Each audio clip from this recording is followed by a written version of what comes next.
Chers amis, bonjour. Juste quelques mots pour vous présenter le prochain numéro de Jour de chasse qui va être dans les kiosques d'ici quelques jours ou que vous allez recevoir pour ceux qui sont abonnés dans vos boîtes aux lettres.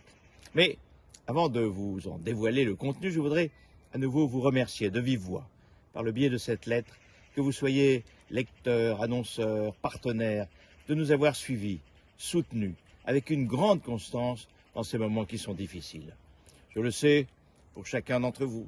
Et d'ailleurs, ce serait la pire des choses que de tomber dans un pessimisme des plus noirs.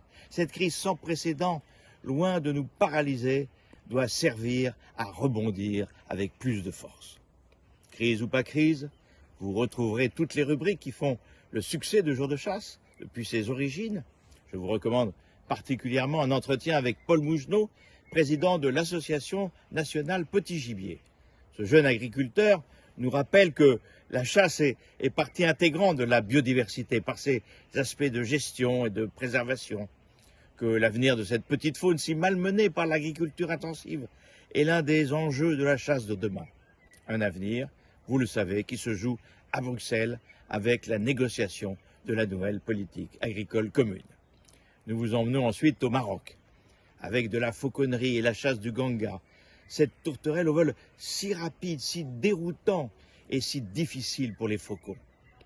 Évasion encore avec Beryl Markham, aventurière hors du commun et l'une des premières femmes guides de chasse en Afrique. Je vous recommande aussi le formidable illustrateur suédois Lars Johnson. Pour moi, ce spécialiste des oiseaux est une vraie découverte. Mais le beau ne doit jamais se départir du vrai. Notre passion, la chasse, est tournée en dérision un peu plus chaque semaine quand elle n'est pas attaquée frontalement. Car, nous l'avons dit à de multiples reprises, elle est au cœur de bien des problèmes sociétaux. Aussi, avec distance et recul, nous essayons à chaque numéro de vous apporter des éléments de réflexion, de réponse pour mieux comprendre le présent et se projeter dans l'avenir.